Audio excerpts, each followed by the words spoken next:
And the work is done. You know, it's now 1, 2, 3 years since my dad died. And you see, no tears, just joy. So, hope you enjoy. Bye.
Maniana?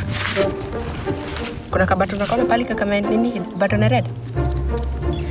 My name is Amani. I'm 13 years old and I live at a place called Laikipia County in Kenya. Morning. We have a big home, a big shamba, and 2 brothers, Ken, Levis, You cannot say to come from. 2 sisters, Charlene, Faith, and Mama. They just have a family of 6.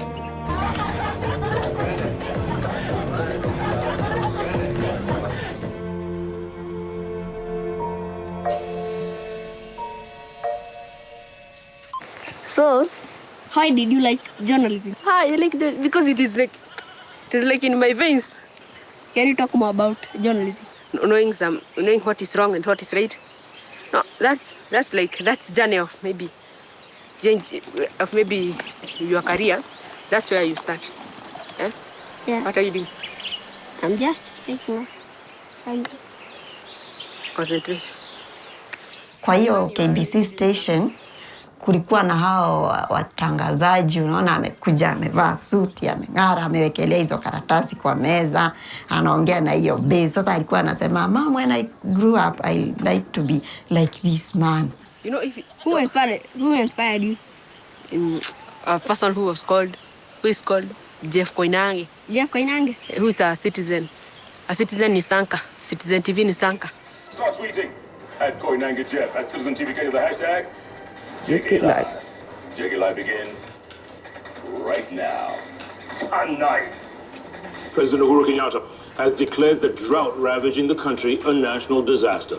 The decision follows a meeting he held with leaders from Kenya's arid and semi-arid lands, where at least 2.1 million Kenyans are facing starvation. Tunaishi saidi ya chini ya Laikipia, kwenye kuna maji, kuna nyasi. Alichagua tukuje huku kwa sababu kwenye hata ikiwa time ukame hakukauki sana kama hiyo side nyingine ile kuna kauka.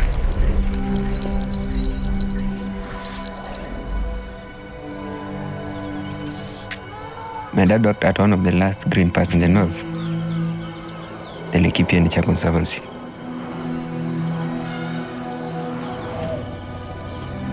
It's a place where they are trying to protect the land and the animals that live there. He worked just about every job at the conservancy and worked closely with the family that owns it. Kwa majina mimi naitwa Steven Ali Apetet. Ninafanya hapa kama tour guide. He worked there for 20 years until he was shot. Can you tell me a little bit about your dad?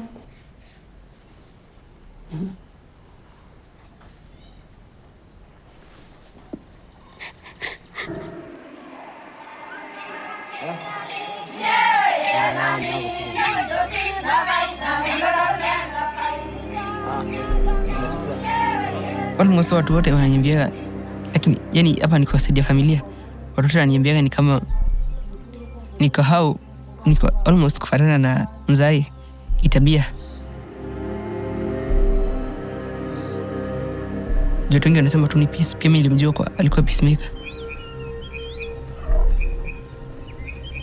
Vile alikuwa tufunza ni kutake care of hizo vitu. My dad was a nature conserver. He was just doing his job, but he was shot with 2 bullets. Everyone in my family wants justice.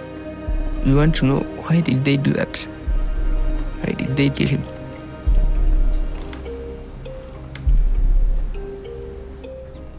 Hakuna investigation yote ilifanywa.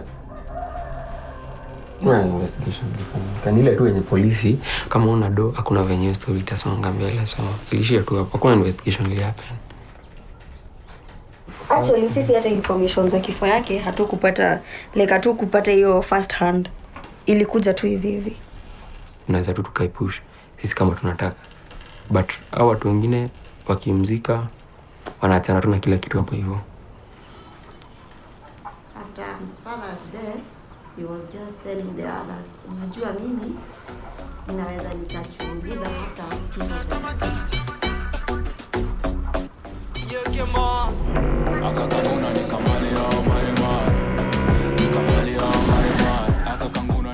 My dad could not spend much time at home because he was always at work. So I went to school in the north to be closer to him.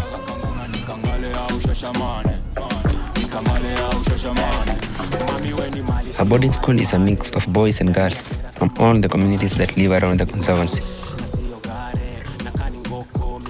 We are farmers in my family, but most of my friends at school are pastoralists. Cattle who move from one place to another in search of food and pasture for their livestock. When there is drought, conflict breaks out between their different tribes. But in school, we are not separated by tribe.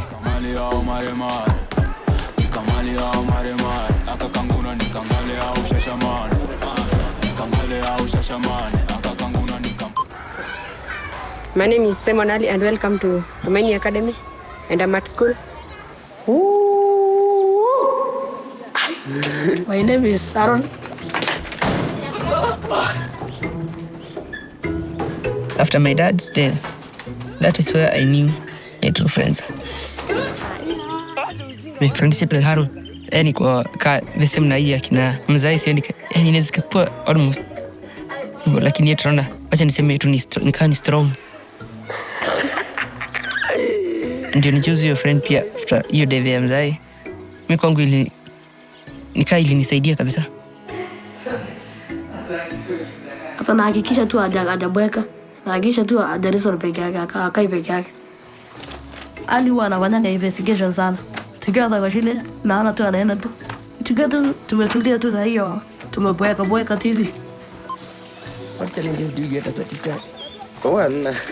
Maswali tu. Unashinda hata unakuta hata na sasa swali hiyo wao unasawini kabisa. Fanya hivyo. Na baadaye anafuata, baadaye anaendelea kufuata. I just ask a question, but I don't need to be silly or.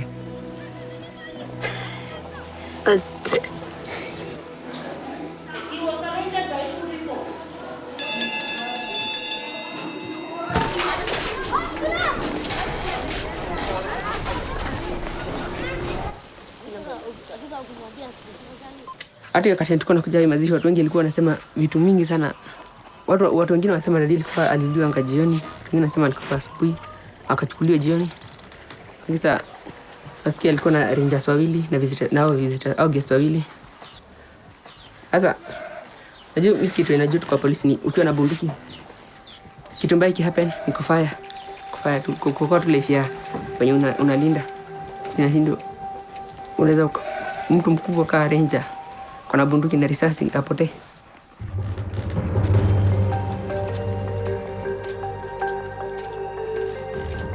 It's like they just plan a big interview with all the workers at the conservancy. I think I don't have a suspect. I don't know. Yeah, there's a new language. Allowed on suspect.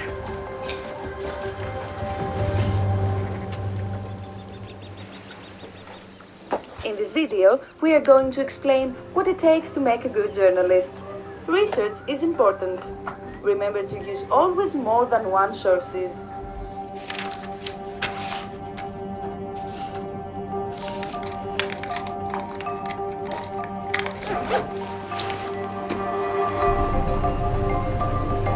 I haven't been back to the conservancy since my dad was killed.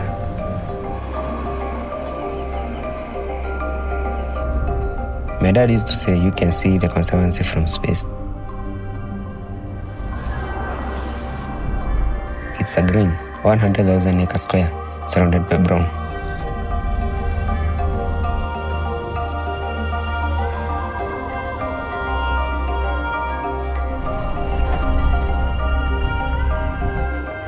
Kabla ya wazungu wakuje, hii shamba ilikuwa wafugaji wenye walikuwa wanaenda pale popote penye walikuwa wanataka kutafuta nyasi na maji.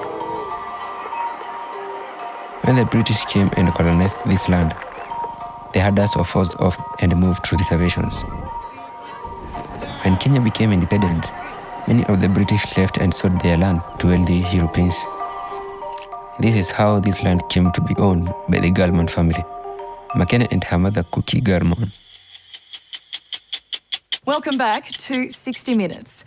40 years ago, a glamorous young Italian woman swapped her life of privilege for the wilds of Africa. Cookie Gormley turned a vast cattle ranch into Kenya's largest private wildlife sanctuary. Oh, we've got right there. Where is he?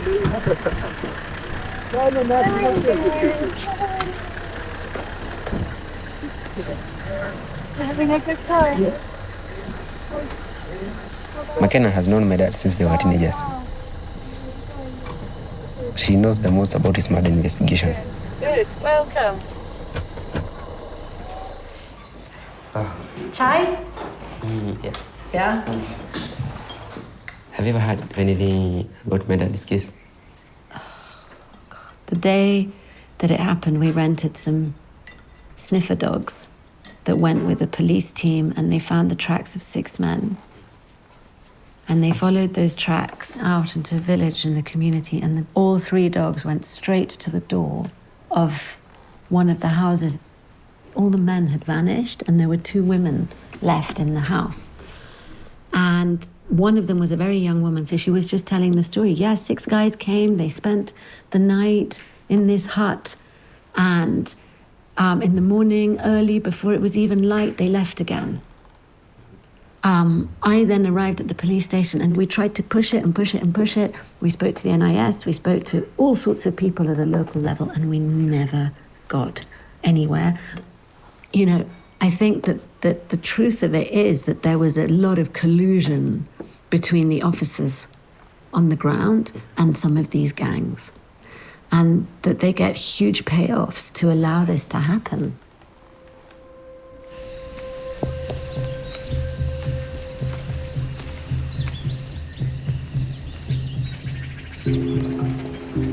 Simon.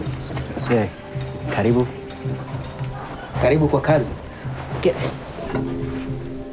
How many years maybe have you been with Ali? We've been with Ali more than 10 years. He was my best friend. Tulikuwa marafiki, hata tulikuwa karibu sana hapa. Mi kwa moyo wangu, mi nilikuwa namuweka kama brother yangu. I was in patrol as I tried to remember that day. It was not very clear in my mind. Kitu ya kwanza hiyo siku mimi tulikuwa na yeye asubuhi. Mimi hata sikuwa najua mahali anaenda. Sasa kaniambia mimi nimerudi, kuja sababu wageni wamekuja na McKenna hayuko. So mimi nilikuwa nangojea wao wakuje wakule breakfast. Ikafika saa 6 bila wao kurudi. Sasa ni hapa katika ni area ambayo ilifanyika hii incident ilifanyika. Walikuwa na wageni. Saa ilikuwa ni baada ya safari yote. Ni nitu wamalize waanze kutokea. Ilikuwa ni katikati za mshumsho.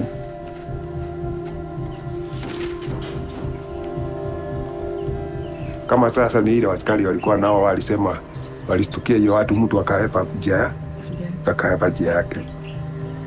Ushaifikiria ni nini litendeshanga auawe? Hiyo kitu hata mimi sikuelewa kabisa. Lakini ukweli yeye alipigwa risasi. And that was all. Na hiyo ndio ripoti ile nilipata na wale wageni alikuwa na wao. So hiyo ikaisha hivyo. Sababu madharuni yake ya Jazeera. Unajua hata wakati ikikuja kufanyika hii maneno. Ukana niambia shida nafikiria kwa hasa nini. Ni kama kitu alikuwa naona. Unajua Mungu anapea mtu nini? Maono.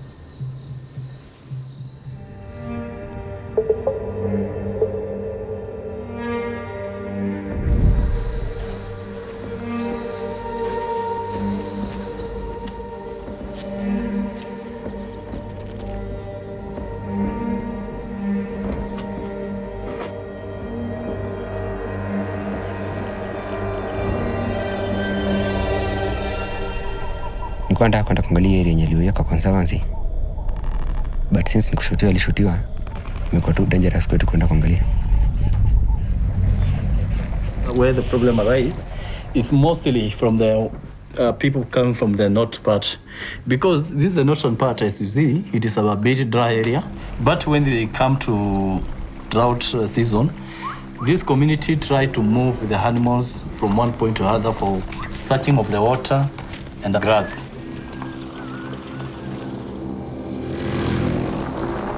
Kwa muda mrefu, conservancy nyingi kwa area including Laikipia cha conservancy hakuwa na ruhusu mang'ombe kuingia kwa hiyo shamba zao.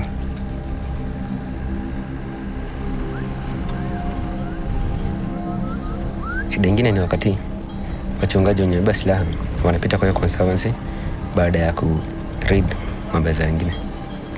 Hii group iko na bunduki nyingi na imejulikana kwa sababu ya kuattack hiyo village yenye kwa hivyo pamoja na wanyama. Babu, leo ni joto. Oh, I hope it rains. The more rain we get, the better. Look at the elephant. Now, your dad was a master at this. I'm not nearly as good at him as this. He always used to be able to get us within meters. It's so close. I think there's a big bull called Lofere that has been out disturbing the community quite a lot recently. So I wonder.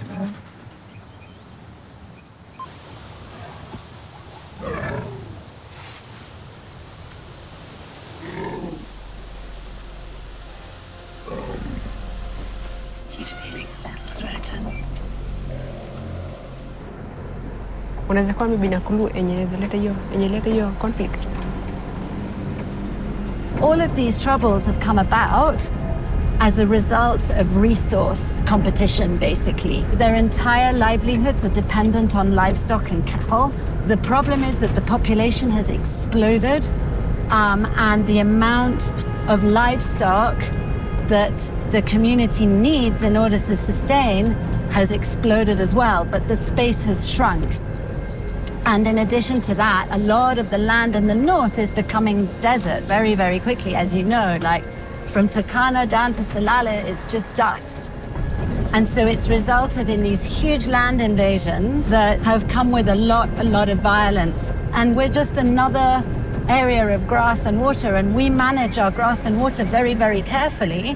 So there's a very rich resource, as you can see here, of grass and water. But the question has always been, if all they want is grass and water, then why come with the guns? How deep are the roots of the Laikipia conflict? It is inconceivable But over 50% of the land in Laikipia County is owned by less than 30 people. That is bound to cause problems. This has been raised again. Why would a person coming from Italy feel that it was her duty to protect the land from the people that are living here originally?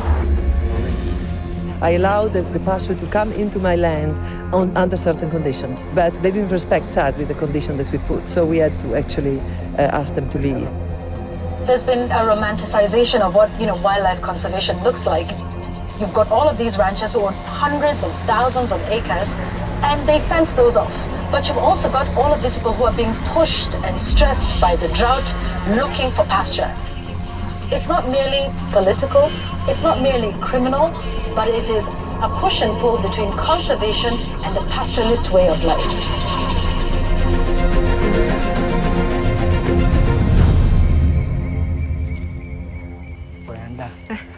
Mimi mnakaa namna gani sasa, mimi mnaona maisha inaendelea? Naendelea tu mzuri, lakini najua tu kuna ile challenge yenye vitu zenye alikuwa analeta nyumbani. Na alikuwa na provide hivyo. Nini kumechange sana? Kuna mabadiliko kwa sababu zamani we have communal land. Na wakati sasa kama hii, kila mtu iko na shamba lake. Shida, unajua naye mfugaji anaamini ufugaji wake, na wewe unaamini mambo yako huko town. Hakuna siku watu wa wafugaji watakutana na watu ya kisasa. Najua kuna hii tunasema watu ya digitali. Labda dunia ikiendelea zaidi, sasa mimi naona hapo hao watu itawachwa nyuma.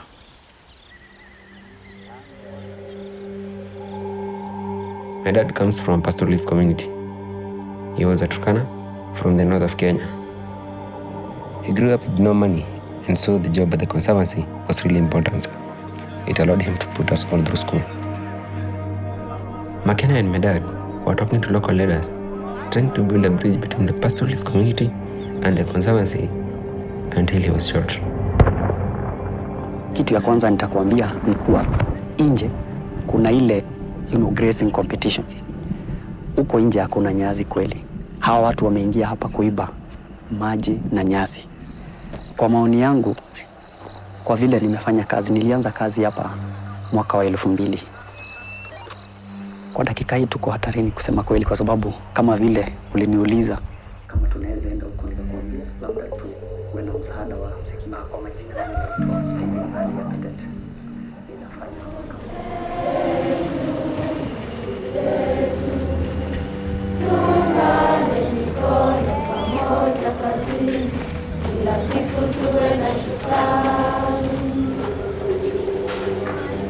Good morning, class. Sit down. Today we are learning about environment. If you check around, there is no green anywhere. When you plant, are you sure that you are going to harvest? Why? There is climate change in our area, yes. Climate change has many effects. One effect of climate change? Yes? Drought. The drought has ravaged harvests across the north, where rain hasn't fallen for more than a year. And aid groups are warning that more than 2 million people are at risk of starving. Now, Africa has been responsible for less than 4% of the emissions, but it is by far the most vulnerable region to the effects of climate change. The worst drought in decades is gripping eastern Africa, parching landscapes, killing livestock, creating a humanitarian crisis. It's also leading to civil strife as shepherding communities battle each other for scarce resources.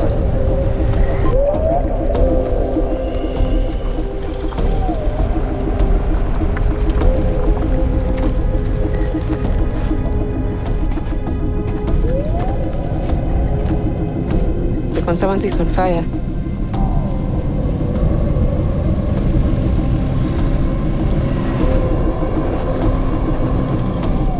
I think the surrounding communities are the ones who started the fire.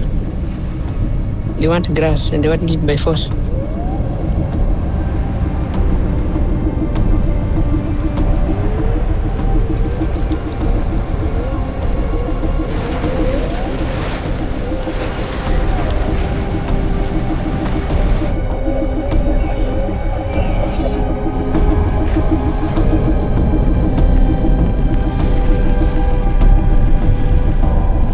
Unaona kani ingechanzwa hii moto?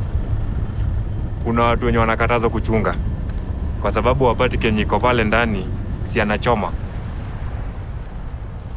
Now, the Laikipia Nature Conservancy remains at the center of fierce clashes by herders and local communities, which have claimed at least 15 lives in the last few months. Aerial footage captured armed herders who have for days on end reigned terror inside the Laikipia Nature Conservancy.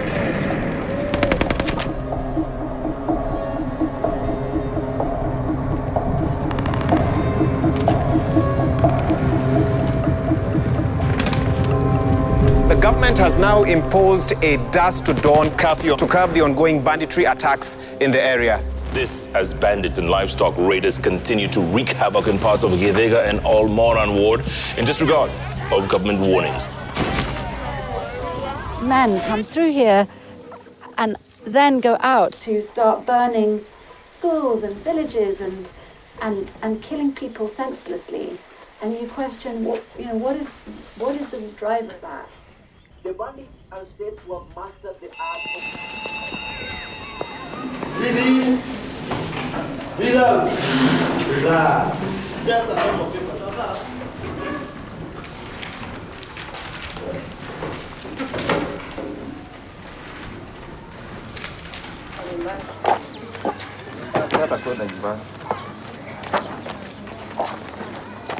Basi nyinyi wote basi. Solution ya hiyo vitu wewe kivyako ungesema ni solution. You know, watu wanapigana juu ya kukosa shamba. Ndio hiyo watu wanakuja wanachunga kwa shamba ya mtu na ana kwake. Labda watu tuongee. Waongee wenyewe. Wao kazi wa huku tu waongee.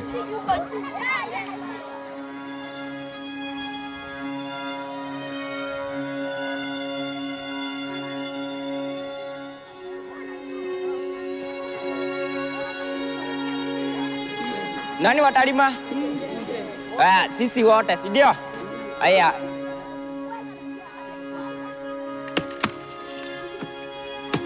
Saidiwe. Haya, somebody akuja asaidia Ali. Livestock hii. Hiyo livestock hii kinja. Shika. Kilimo unapata chakula lakini tena livestock si lazima upate chakula. Lakini si kauza. Sikote kunahitaji leba. Sasa ng'ombe inahitaji leba kwa sana kama shamba. Ukitafutanisha generation ya kitambo na sasa hizi. Hizi watu wengi wamechukua famu. Mbona unalalia tu pastoralists? Sababu ukipata famu unasahau ni kazi.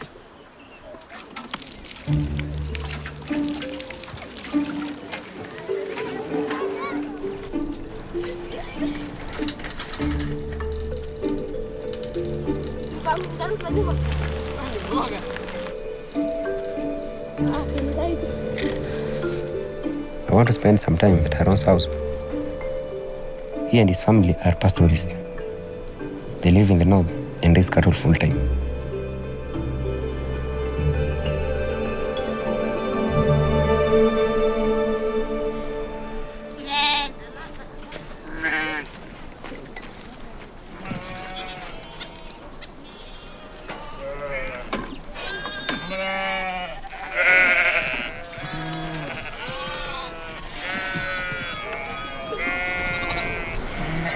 Ushaika kwa hivyo ndani ya rangi. Huko maisha ni tafu sana. Wanahindu na wanadamu. Asubuhi mnaamka mnarauka hakuna kunywa chai. Na kutaraka msituni alafu ndio msikuta mahali moja mmesanyika. Kuna watu wengi wameshuka kwa hata point. Wengine hata wanauliwa wakikimbia cross barabara kama askari walikuwa. Amsema kama askari wako kwa barabara mtu across mbio. Hiyo direct ni risasi. Unahindu watu kama anya. animal. Wachungaji unadhani ni kosa gani linafanyanga wafanye vitu zingine, crime zingine? Hiyo si ni mali yake? Na wewe kani ndio unakuja kuchokoza na mali yako? Najua huwa wanaendanga kitu moja, wanaendanga wakimwomba. Sasa najua wakimwomba kuki huwa na najua sasa yeye anaanza ananyima watu hiyo nini? Hiyo freedom ya kuachilia mambo huko ndani. Alafu sasa ili inakaa hivi. Sasa unaona sasa wenyewe kumekauka. So if you plan something else and then tukuje tuingie by force. Ndio kwa fama mama kuendelea kwa pastoralists. Kuendelea kwa pastoralists. Ajora bana tatisa.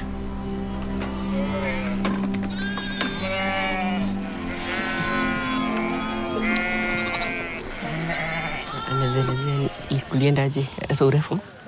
Yani hiyo kastori za kindi kienda ikafikia yameshikwa. Na ngishu na kana awaini. Na jingil jamba. Nuko yenda ikeno na gishu. Nere kindi ni moje ne keno ridi na gishu. Nada gitina atu bagini akera. Ne ngishu mit atu nyagera. Na boye to kai keno na nyaka to bakopai na pa na na gani akata nyawuru. Na boye keno la pobo. Ne dinto kitino lenga bagini akata yawa.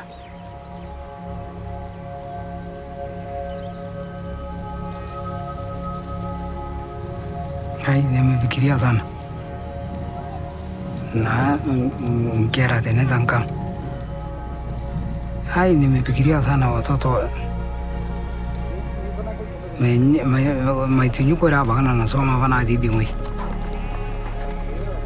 kayo na kai maisha da kata gwini da mara da inya ta bana tiki ya bagi maisha da na tiki da yu na kata to da ni gwini ya mo kyogola baina maisha ule dia na tiki ya bade kwe lakini geliwa na kata jogor na da maisha na tiki ai na da to ngano gwini yu dia india maisha na bai.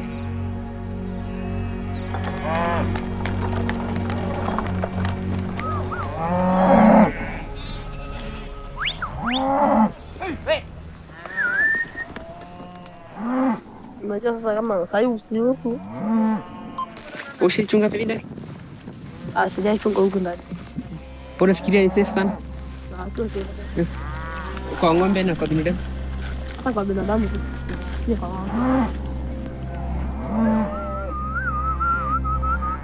Haron's community has been using this land for thousands of years.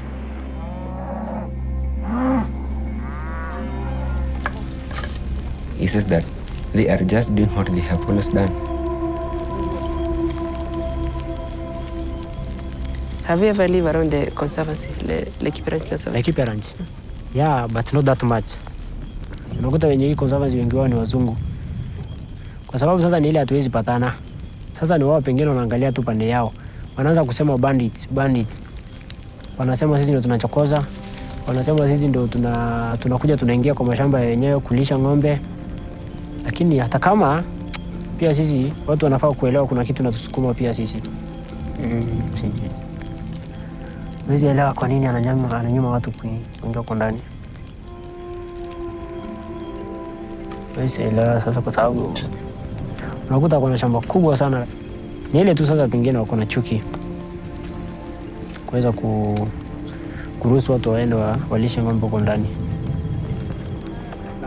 Gai, gai, gai, gai, gai, naiwa, gai, erbure, gai, gai, mejo, gai, gai, kulegara, gai, kumo, gai, anang sala, gai, naingwa, gai, gai, gai, gai, gai, gai.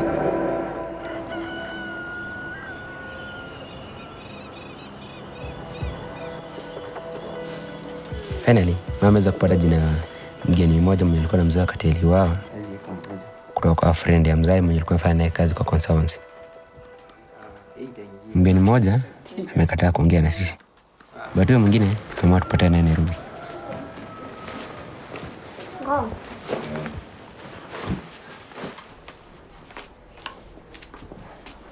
sasa hivyo kama msichana mkubwa.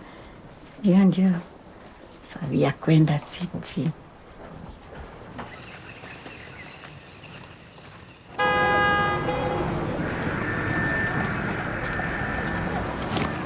Run the record.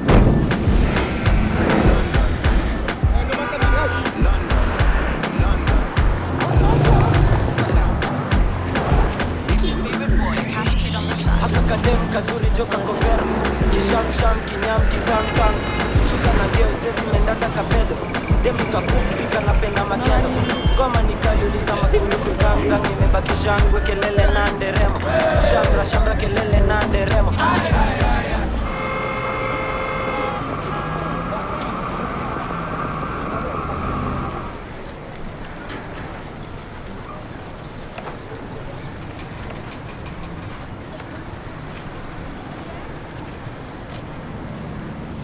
Hello. Hi. Hi. Hi. I'm Harry. I'm Faith. Faith? Yes. Nice to meet you, Faith. Nice to meet you too. Okay. Yeah. Okay.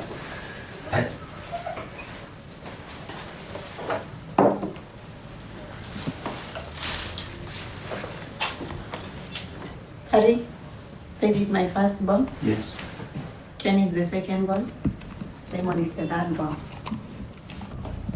There is a fourth born boy that I left at home. Mm-hmm. Then Shani, the last born, being the fifth one. And I think they are happy to meet you. How are you? Yes, we're so happy to finally meet you. We've been waiting for this for so long. Yeah. Well, I'm pleased that I'm able to come speak to you. Yeah.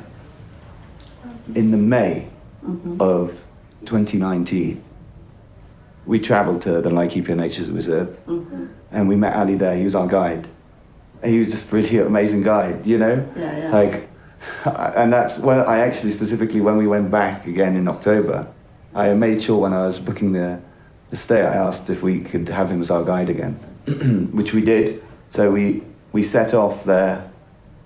I'm not sure, probably around 7 o'clock, and we were hiking with Ali, my friend, and the two rangers. And I was on one side, and my friend was on the other, so we were just kind of walking together. And then we see some people. I only saw 2 or 3 people, but my friend said he might have seen more. And we can't remember. I can't really remember exactly what they were wearing. I wish I could remember a face. We can't remember any faces. It was far too far away. We all just sort of froze. You know, we just stopped moving. And no one said anything. And then I think my friend dived on the ground because he said he saw someone move a gun. And I think immediately I saw it out the corner of my eye, and I did the same thing. So we just dived on the floor. Yeah. And then there was just a lot of shooting. Like I heard 3 shots. And then there was a lot of return fire, like machine gun fire from the, and I assume that's from the Rangers. And this went on, who knows how many seconds, because it's so noisy when that happens. And then we're just lying on the ground for quite a long time. And then I stood up. I was the first person to stand up, and I started looking around for the Rangers, because I thought like they're the ones who are sort of supposed to be sort of protecting you, right? But like they'd gone. They were not there. They'd completely gone. They'd run off, I think. So I could see Ali. He was leaning up against I think he'd managed to get himself onto the riverbank. So I thought he was gonna be okay. But obviously he was in a lot of pain. And I looked at him a bit more, and he'd been quite badly shot a few times.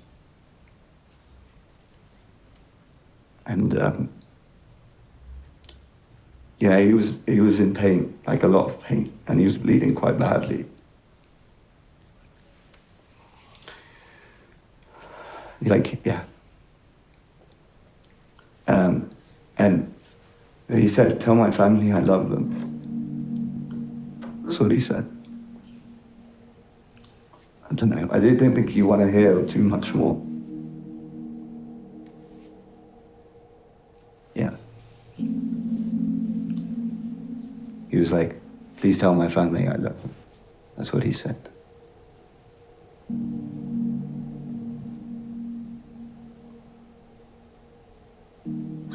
Thank you. I'm so sorry. I say thank you. Thank you.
Nilikuwa nangoja niambie like iliendaje, walikuwa nafanya nini ndio wakatokea, ama ni step kuna wenye walistruggle kujaribu kusaidia penye wangesaidia, but kwa vitu kaa hizo yani ilikuwa tu kitu yenye nika page blank unafungua, hata ukifanya hivi aje unapata tu bado ni blank.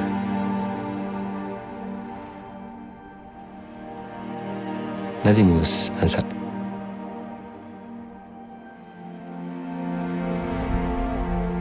Na sasa chenye kiko yana maswali hayatawahi isha kichwani. Akauawa. Sasa sisi tulikuwa tunafikiria maybe guest alijua ni nini kiliendelea, ama aliona ule mtu akaona ni mtu aina gani.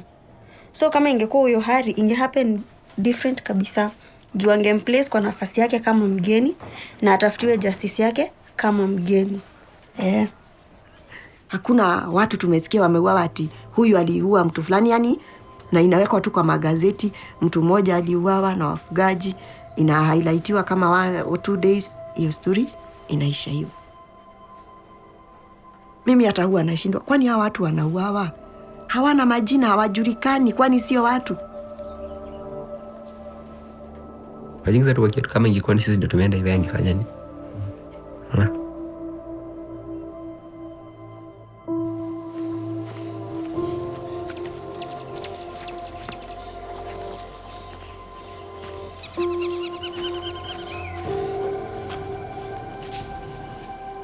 My father is gone, but I will continue the work.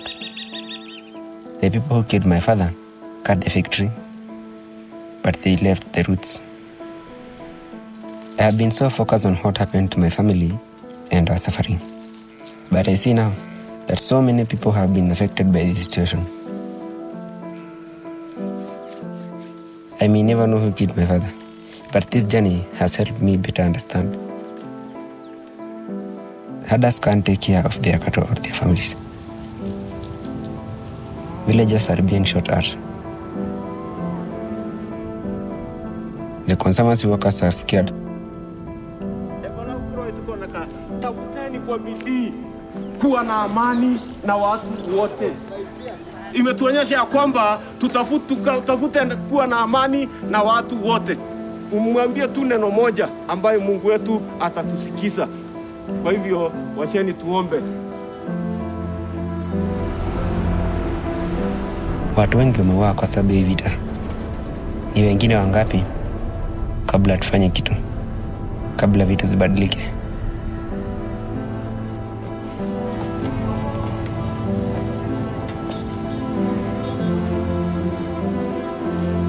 Mimi kwangu nitasema hizo vitu ngumu kwa maisha zetu tunapitia ndizo zinatufunza vitu, yani zinatupanulia mind mbele kabisa.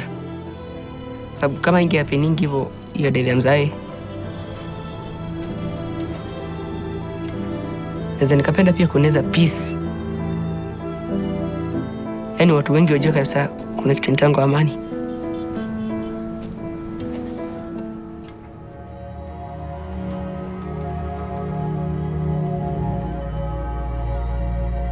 You guys are the ones on the ground. You guys are the ones being affected. You guys have to tell that story. And be fearless about it, huh?